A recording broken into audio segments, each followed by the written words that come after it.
sei quantos aqui se lembram das Olimpíadas de 2004. Quem se lembra das Olimpíadas de 2004? Vocês estão rindo, né? Velho, nós estamos ficando velhos. Quem lembra, fala que lembra. Fique escondendo não, né? 94, você lembra? O que aconteceu na Olimpíada de 2004, que mais marcou aquela Olimpíada, foi um homem chamado Vanderlei Cordeiro. Quem lembra do Vanderlei Cordeiro? Né? Lembra, né?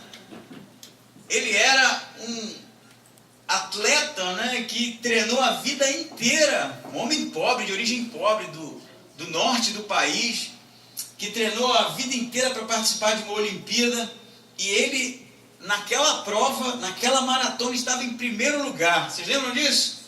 As imagens são vivas ainda na mente de quem viu o episódio. Ele estava com uma margem boa, né, na frente dos seus adversários, os quenianos, né, que têm uma fama de serem corredores.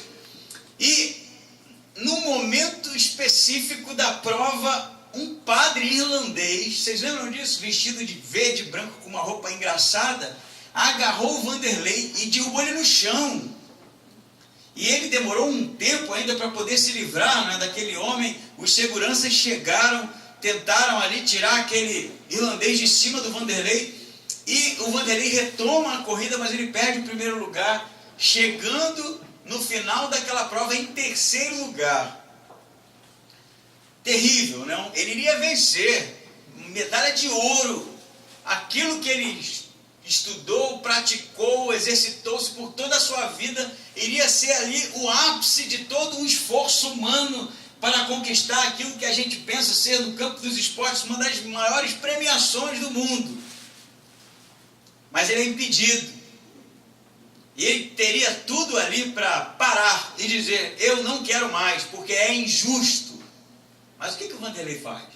Continua e chega em terceiro lugar, e essa medalha de bronze é uma das medalhas mais conhecidas do mundo, por causa justamente do senso esportivo daquele homem, de chegar até o fim e não deixar que os problemas, e não deixar que as barreiras, as limitações pudessem impedir a trajetória que ele havia treinado tantos e tantos anos para traçar. Vocês lembram disso? Não lembram? Dá até para dizer amém, né? A história do Vanderlei já é um sermão em si só. Mas é justamente sobre este assunto que eu queria conversar com você hoje. A trajetória que está traçada por Deus para nós. Eu queria que você abrisse a sua Bíblia em Hebreus, capítulo 12. Só uma ressalva. Nós estávamos estudando o livro de Zacarias, mas por causa da viagem, né, que teremos aí o projeto, e por causa justamente dessa quebra, né, de sequência, o livro vai ser retomado quando nós voltarmos, porque é uma sequência difícil e precisa de continuação. Interromper assim pode não ser muito legal. Mas o livro de Hebreus está na mesma pegada e é um dos textos, eu penso, mais expressivos do Novo Testamento, não é? Diz assim, em Hebreus capítulo 12, a partir do versículo 1: portanto, também nós, rodeado de tão grande nuvem de testemunhas, depois de eliminar tudo que nos impede de prosseguir e o pecado que nos assedia, corramos com perseverança a corrida que nos está proposta, fixando os olhos em Jesus, o autor e consumador da nossa fé, o qual, por causa da alegria que lhe estava proposta, suportou a cruz, não fazendo caso da vergonha que sofreu, e está assentado à direita de Deus, no trono. Assim, considerai aquele que suportou tal oposição dos pecadores contra si mesmo, para que não vos canseis e fiqueis desanimados, pois no combate contra o pecado ainda não haveis resistido a ponto de derramar sangue. Até aqui é a perícope reconhecida por todos os estudiosos, né? E é parte de um argumento do escritor de Hebreus. Se nós lermos os capítulos anteriores, o escritor vai justamente fazer, ou dizer, ou descrever aquilo que nós conhecemos como a galeria, ou a grande galeria dos heróis da fé. Ele vai descrever como todos os homens que foram homens inspiradores na história de Israel, profetas, sacerdotes, homens de Deus, como padeceram perseguição, como sofreram dor e sofrimento em suas vidas, como foram angustiados, como tiveram que se esconder, mas tudo isso em nome de uma promessa que eles não alcançariam, mas se alegravam mesmo assim. O escritor vai traçar para nós, nos capítulos anteriores, uma história belíssima, magnífica, de homens que extrapolaram as limitações em nome de algo que era muito maior que eles, o plano de Deus. No versículo 12, ele olha então para os crentes, alvo do seu livro, e vai justamente fazer a aplicação, depois de ter olhado e descrito toda essa história, todo este panorama heróico, todo este cenário de homens da fé. Ele vai dizer: portanto, também nós, a igreja para quem ele escrevia, os crentes para quem ele escrevia, os santos que estavam ali ouvindo a sua mensagem, ele diz: portanto, também nós, rodeado de tão grande nuvem de testemunhas.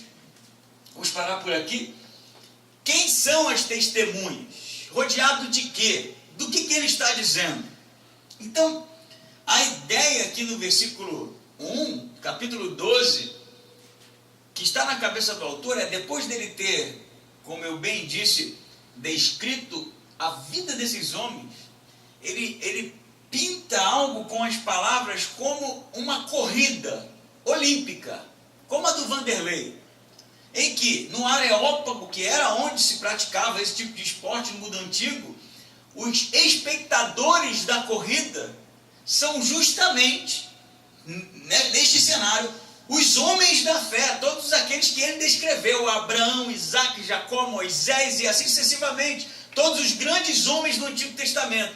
Então ele vai olhar para aqueles crentes e vai dizer: também nós, rodeado por tão grande nuvem de testemunhas, não que, uma observação, esses homens da fé estivessem em algum lugar olhando para nós com expectativa, a ideia não é essa, mas ele coloca aqui, pintado neste quadro, alguém que irá iniciar uma corrida olímpica, e que ele, ao olhar para o público que está ali expectativo, de que a corrida se inicie, ele pode perceber que todos aqueles que estão esperando a corrida começar são homens de extrema importância. Eu não sei aqui se você já participou de alguma prova esportiva assim. Eu não, mas eu já toquei, e eu acho que a ideia é a mesma. Mike pode dizer aí, até melhor que eu. Você está preparado para tocar, ensaiou, treinou, está tudo bonitinho. E aí quando você dá uma olhada, está aquele músico que é o exemplo. Você treme na base. Caramba, olha, já viu quem está aí? É assim que a gente fala, Viu quem está aí? É o fulano. Cara, agora então, tem que ir além daquilo que eu treinei, não é assim? A gente pratica alguma coisa, treina alguma coisa para uma execução num momento crucial e de repente percebe que tem uma autoridade naquela área ali, você, ufa, agora vai ter que, ou vai ou racha, Já passou por isso, Mike? Aquele batera, Tá lá aquele batufo, rapaz, aí você tem que tocar pra caramba, bicho? Porque é uma obrigação. É mais ou menos isso que ele está dizendo. Ele olha para os crentes e fala: nós que estamos ali, posicionados para iniciar a corrida, olhando ao nosso redor, e ao nosso redor está tamanha nuvem de testemunhas, tamanha nuvem de pessoas importantes e relevantes para a fé. Não é isso que ele diz? Ele diz, depois de eliminar tudo que nos impede de prosseguir. Isso é importante porque o atleta, e é o que ele tem em mente aqui, para iniciar a corrida, ele não poderia ter excesso de peso, Pensa num atleta falando assim: não vou correr, mas eu preciso de uma mochila aí, quem sabe uns 2 litros de água, porque no meio do caminho pode ser que dê sede, e aquele pãozinho com requeijão se der fome, e eu vou botar também aqui, sei lá, uma cervejinha gelada, né? Porque eu não sei como é que vai ser o desenvolvimento. Esse cara não sai nem do lugar, né? E ele está dizendo justamente que o atleta, na hora da corrida, ele não pode ter peso excessivo, ele não pode ter nenhum tipo de carga que impeça a sua trajetória, que impeça a sua performance. Mais interessante, você vai até rir comigo agora, eu espero, né? Quer dizer, você vai rir dependendo do seu estado físico. Porque o que ele tem em mente, o excesso de peso aqui é gordura mesmo. É o que ele está falando. Porque o atleta com excesso de peso, eu falei da mochila para ilustrar, mas o que ele tem em mente é um atleta em forma. Porque um atleta gordão, numa corrida dessa, ele não sai nem do lugar, né? Então ele está falando justamente de alguém que não pode estar extrapolando os limites de quem vai correr, porque não vai alcançar o objetivo. Essa é a ideia, a princípio. Ele fala, depois de eliminar tudo que nos impede de prosseguir, falando do atleta, aí sim ele vai para justamente o alvo que ele tem em mente, e o pecado que nos assedia, corramos com perseverança a corrida que nos está proposta. Algumas palavras aqui são importantes na nossa compreensão do texto. Por exemplo, a nuvem de testemunhas, que está aí no versículo 1, a palavra testemunha, em grego é mártur, de mártire. Então não são apenas homens que são importantes, mas homens que deram a vida por algo muito maior que eles. Só para a gente começar bem aqui.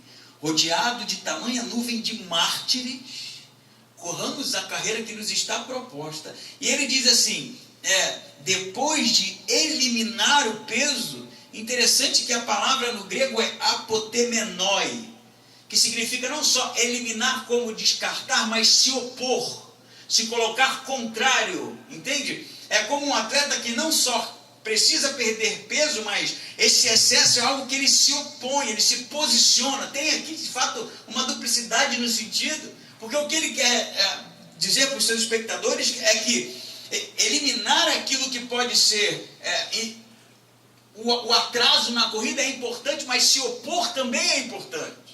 E aí que eu começo umas perguntas para nós, que tipo de carreira o escritor está traçando aqui? O que isso significa para os espectadores da sua época e para nós, se não a carreira cristã? E a carreira cristã é o quê? O que é a carreira cristã? O que é a corrida cristã? Qual é o alvo, afinal de contas, dos crentes? Não é simplesmente ir vivendo, não é? Ir caminhando de lugar em lugar, ir trilhando como andarilhos, mas parece que há um objetivo, né? Uma corrida olímpica tinha um objetivo, tinha um alvo, que ele vai dizer aqui depois. E é importante nós entendermos que a vida cristã não consiste simplesmente no fato de vivermos algumas regrinhas, né? Mas de termos um objetivo a ser alcançado, e um objetivo dado por Deus. Assim como os homens do Antigo Testamento tiveram. A gente falou semana passada de entender a missão de Deus para nós, não é? Isso é importante, mas é importante a gente entender que a vida cristã não é simplesmente ir vivendo, como disse Martinho da Vila, deixa a vida me levar, a vida leva eu. Não é viver desse jeito, mas é viver com um objetivo traçado, um objetivo vindo de Deus, e entender que isso é uma corrida que vai requerer de nós abrir mão de muitas coisas, como os excessos, como as distrações, como aquilo que possa ser um impedimento para que a gente avance com performance, com objetivo, com desenvoltura. Eu acho que o grande problema, contrário ao que o escritor está dizendo, é quando a gente até entende que tem uma carreira, mas a gente carrega a mochilona, sabe? Tem muita coisa, está muito cheio, a gordurinha está saindo para fora da calça, né? Está pendurando, é muito peso para carregar. É muita coisa que a gente está envolvida, é uma bagagem muito ampla, quem sabe são muitos víveres para as necessidades, quem sabe, da nossa trajetória, e aí a gente acaba até correndo, mas correndo lento demais. Eu acho que a ideia é essa aqui, não é nem não correr, isso não está nem sendo discutido, é ir devagar demais, porque estamos distraídos demais, porque estamos nos apegando a coisas que são impedimentos, porque estamos de fato colocando, quem sabe, nos nossos bolsos, né, nas nossas alparcatas, nas nossas mochilas, coisas que no final da história são peso para o nosso avanço. Ele diz mais ainda nesse mesmo versículo. Ele fala, depois de você eliminar tudo que impede a trajetória e o pecado que nos assedia, ele vai dizer. Por que o pecado que nos assedia? Assim, vamos pensar aqui, entrar na mente do autor. O excesso de peso não é pecado aqui. É impedimento. É distração. E é preciso, segundo o autor, abrir mão disso, jogar no mar, deixar o peso ir embora para que haja de fato uma trajetória com boa performance. Ele fala, e o pecado? Porque o pecado ele é algo que está atrás de nós, nos procurando para nos fazer cair. O pecado é aquilo que vai gerar no nosso coração não uma trajetória lenta, mas a parada final, não querer mais avançar. É como uma âncora agarrada no tornozelo. E o escritor vai dizer, você precisa jogar fora o peso e você precisa se opor ao pecado que nos assedia, porque esse também é impedimento para a vida cristã. E o pecado eu não preciso fazer uma lista, porque a gente sabe o que é pecado. A gente sabe o que é imoralidade, a gente sabe tudo aquilo que no final da história é a oposição à trajetória cristã. Mas tem algo que eu penso que é relevante também nesse texto. Ele diz, corramos com o quê? Perseverança, não é? A corrida que nos está proposta. Ele diz que a corrida é fácil, que vai ser moleza. Não diz. Pelo contrário, a palavra perseverança, a palavra no grego é agona, de agonia. Você entender que a história da corrida aqui, porque ele já deu os exemplos dos homens da fé, não vai ser moleza, não vai ser fácil. Por isso que tem a ideia de algo que vai gerar desgaste, vai gerar cansaço, as pernas vão tremer, vai vir obstáculos, vai vir a fraqueza, vai vir a dor. Mas ele diz, mas é necessário estar seguro e haver perseverança, agona, para que possamos avançar e chegar até o objetivo. Essas palavras, elas nunca foram, eu penso, tão atuais. Porque eu penso que a gente tem até um discernimento do que é a vontade de Deus para nós, e como isso já foi tanto falado, eu acho que no final da história, já disse isso algumas vezes, eu vou terminar minha vida como pastor que tem um único sermão, que fala sempre da vontade de Deus, sempre da vontade de Deus. Mas a gente entende qual é a vontade de Deus muitas vezes, na maioria das vezes. A gente tem esse discernimento, tem esse estalo, mas a gente não persevera. Sabe por quê? Porque dói. Fazer a vontade de Deus dói, meu amigo. E às vezes é sofrido, às vezes é difícil, às vezes é cansativo, às vezes é exaustivo. E a gente quer abrir mão, quer jogar esse negócio fora, quer parar. As pernas vão vacilar, vai vir câimbra, vai vir dificuldade. Mas o que ele está dizendo? Persevere. Por quê? Olha só os espectadores. Olha quem foram esses caras. Sabe qual é a ideia que eu tenho? Eu penso que a corrida que ele está falando é aquela prova de bastão, sabe? A equipe, né? Qual é o nome dessa prova? Revezamento. Que os grandes heróis da fé correram por uma promessa que eles não alcançaram. E quando ele diz não alcançaram, porque eles correram, e a promessa era o Cristo, o Messias, que eles não viram.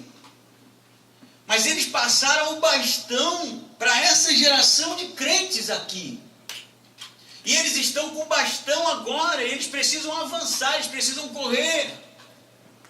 E o que é que isso diz para nós? Meu amigo, o bastão está com a gente. Porque essa geração passou e vieram outras, e vieram outras. Você tem a geração dos apóstolos, a geração dos pais da fé. Você tem gerações e gerações de crentes que padeceram, que avançaram, que insistiram, e por isso a gente conhece o Evangelho hoje. Mas o bastão está com a gente, e a gente não pode ser um grupo de corredores meia boca.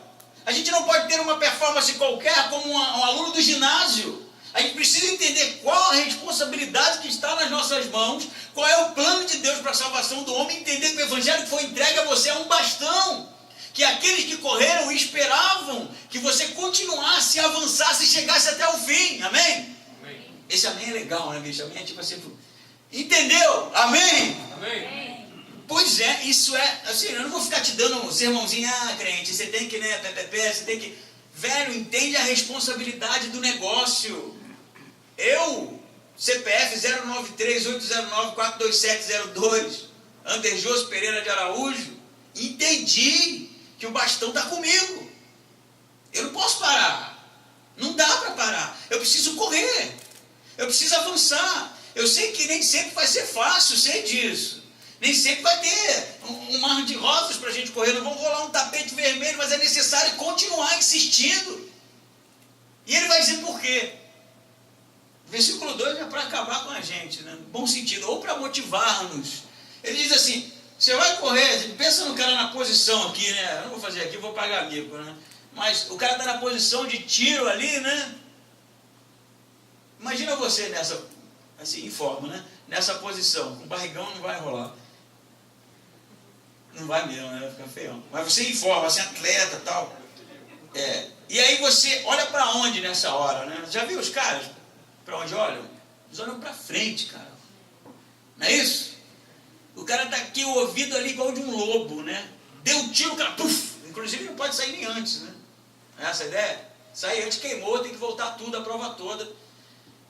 E ele olha para frente, para a linha de chegada, né? É ali o alvo do cara, ó. Quem que ele vai dizer que é o alvo? Destes que correm aqui, fixando os olhos em Jesus, o autor e consumador da nossa fé. Ele diz mais, ele diz, por causa da alegria que lhe estava proposta, suportou a cruz, não fazendo caso da vergonha que sofreu, e está assentado à direita do trono de Deus. O exemplo que ele vai te dar, ele já deu muitos, né? Mas ele vai dizer que o corredor, tanto aqueles, quanto nós, quanto os seus espectadores, quanto a nossa geração, está posicionado para uma carreira. E o alvo não é um troféu, não é uma medalha, não é uma linha de chegada, é Cristo.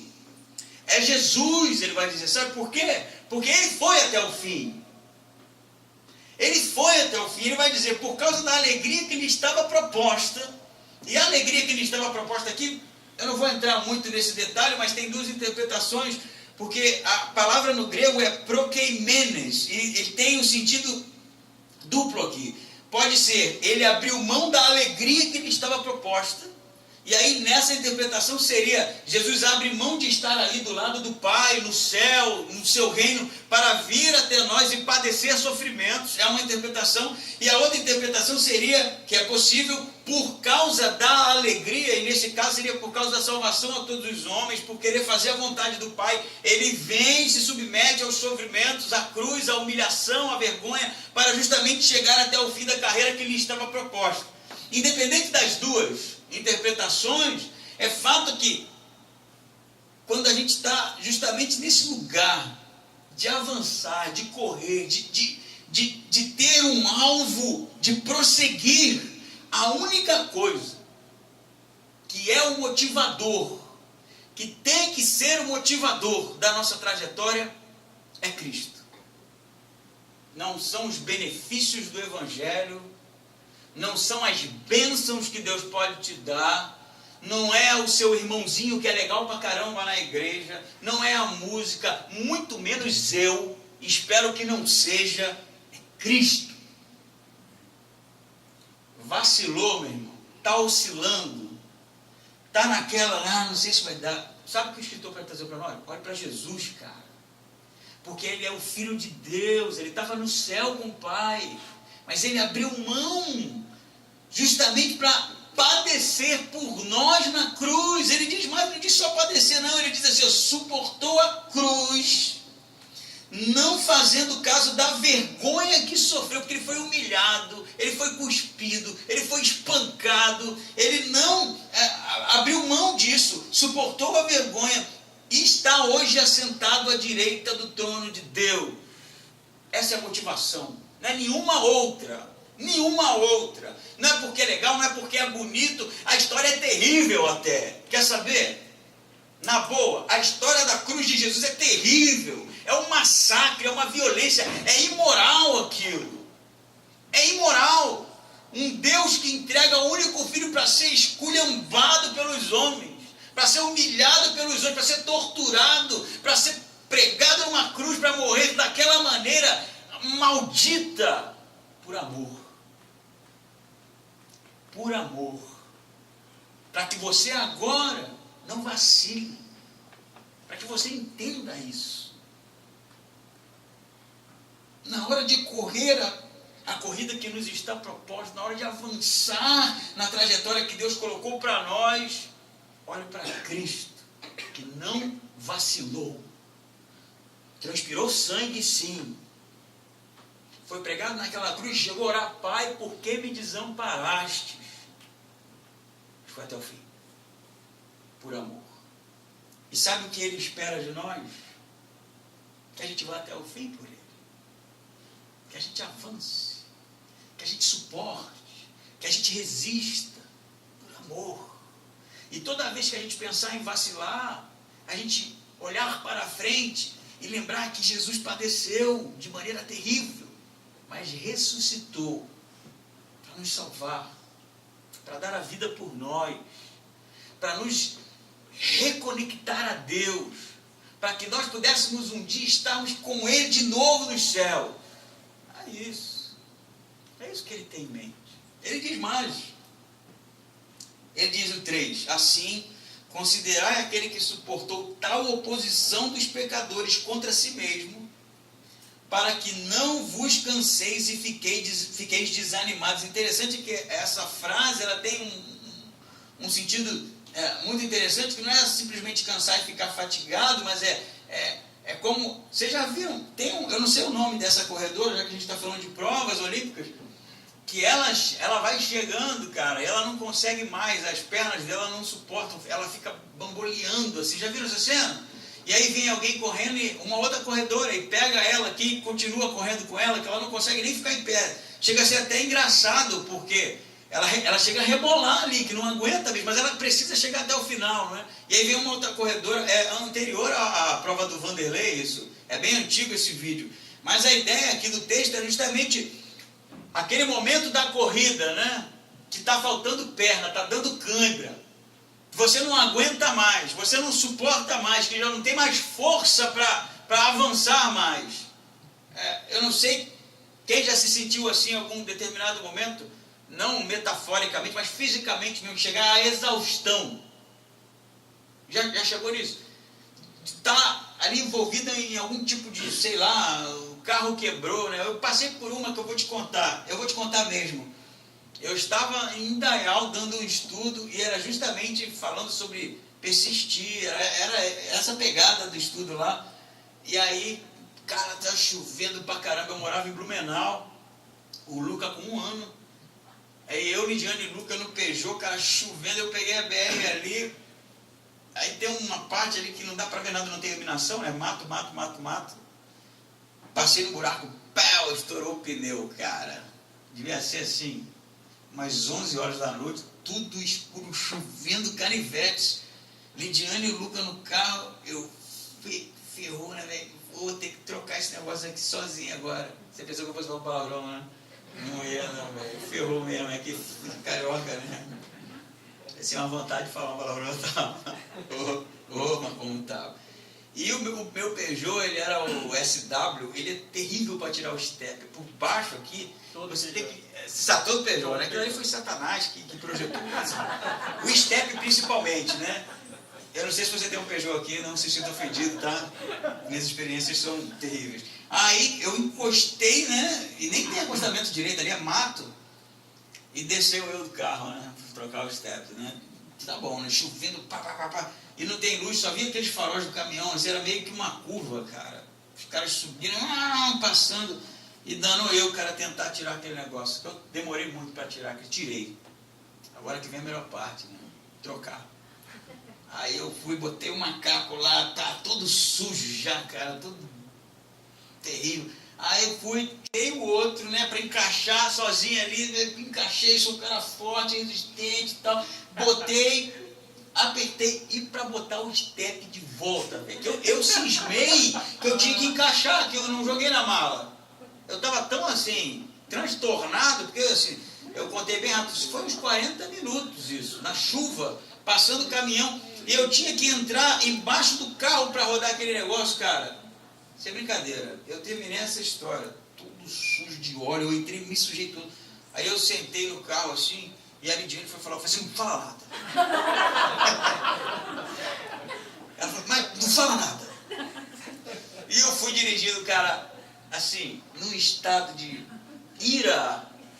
A minha vontade que estava ali, sem brincadeira, naquele processo tudo é dar um chute naquele pneu e ir andando para Blumenau. Vocês se virem aí que eu tô... Sem brincadeira. Eu estou zoando aqui, mas eu estava assim, eu não estou conseguindo colocar isso aqui, isso não encaixa isso aqui. Que foi o português que projetou, né? Assim, só para... Esse foi uma história minha, né? Pois é, né? Imagina se fosse uma mulher ali, né? Porque foi difícil. Mas já esteve numa situação dessa? Tu está no limite, assim. Já passou o limite. Não dá, velho. Não dá. Eu não aguento mais. Não tem como mais. Né? O autor, ele fala isso. Ele fala, para que não vos canseis e fiqueis desanimados. Sabe por que ele vai dizer? Porque no combate contra o pecado, vocês ainda não resistiram até o ponto de derramar sangue. Sabe o que ele está dizendo? Ele está olhando para todos os homens da fé. Eu vou ler para você aqui um trechinho. Ele está olhando para o próprio Cristo, que mesmo cambaleante com aquela cruz nas suas costas, mesmo sem ser merecedor de toda aquela injustiça, mesmo sem ter que passar por aquilo, porque era Deus, ele se sujeita, ele vai até o fim, ele carrega o madeiro, ele carrega o sofrimento, ele carrega as chicotadas, porque ele sabe que no final da história é pela salvação do homem, é pela sua salvação, é pela minha salvação. Por isso que o autor diz assim, quando vocês estiverem desanimados, as pernas estiverem balançando, vocês tenham em mente que Jesus passou por tudo isso. Mas vocês ainda não derramaram uma gota de sangue sequer. Ele derramou naquela cruz. Ele foi até o final. Ele padeceu por amor. Isso é lindo. E nos inspira. Eu vou ler só um pedacinho aqui do capítulo, que eu estou falando do capítulo anterior. O 11:37, ele vai dizer assim, ó. Eu vou vir antes um pouquinho, ó. O 36. E outros experimentaram zombaria, espancamentos, correntes, prisões, foram apedrejados, provados, cerrados ao meio, morreram a fio de espada, andaram vestidos de peles de ovelhas e de cabras, necessitados, aflitos, maltratados. O mundo não era digno dessas pessoas. Andaram vagando por desertos e por montes, por cavernas e buracos na terra. E todos eles, embora recebendo bom testemunho pela fé, não obtiveram a promessa, visto que Deus havia providenciado algo muito maior a nosso respeito, para que, sem nós, eles não fossem aperfeiçoados. Os caras passaram coisas que você não consegue imaginar, por causa de uma promessa que eles sequer alcançariam. Porque o Messias não viria no tempo deles, viria em outro tempo. Viria no nosso. E nós que temos a promessa, nós somos o aperfeiçoamento deles, porque é em nós que se cumpre. Meu amigo, se esse texto não fala com você, eu não tenho a menor ideia do que possa falar. Não tenho a menor ideia. Porque a única maneira da gente alcançar o objetivo, traçar a corrida, chegar ao fim, alcançar de fato o objetivo traçado por Deus, é olhar para Cristo, é abrir mão do peso que nos impede, é se opor ao pecado, é ter Jesus como alvo, e quando as pernas estiverem vacilando, lembre-se de Vanderlei Cordeiro, continue, continue. Porque nós ainda não derramamos uma gota de sangue por isso ainda. Amém? Amém. O meu desafio a você é o mesmo do autor. É um desafio para mim, é um desafio para qualquer um. A vida cristã é difícil. E muitas vezes a gente vai ter que abrir mão de tanta coisa. Vai ter que abrir mão de trabalho, de estudo, de amizade, de orgulho, de vaidade, de conforto. A gente precisa entender que Deus tem algo muito maior para nós. É preciso continuar. Amém? Vamos ficar em pé e orar ao Senhor.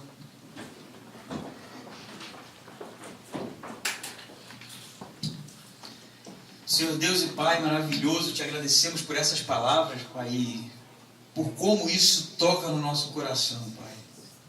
Tenha misericórdia de nós que fraquejamos, que oscilamos, Pai, que deixamos coisas tão pequenas ser impedimento, Pai, para avançarmos. E nos dê força, Pai, para que nós possamos, assim como foi a vida de todos esses homens, Pai, fazermos a diferença. Ajuda-nos a entender que o bastão está conosco, Pai. Que precisamos continuar, Pai, para que outras gerações sejam alcançadas, Pai, para que novas igrejas nasçam, Pai, para que a Tua palavra seja pregada para a salvação do homem, Pai, para que Teu Filho venha, Deus. Usa-nos, Pai, e nos ajude, Pai, no tempo de fraqueza, no tempo, Pai, de falta de fé, no tempo de oscilação, nos ajude, Pai, porque necessitamos, Pai, da Tua força, Pai, no nome santo, doce e precioso de Jesus que nós oramos.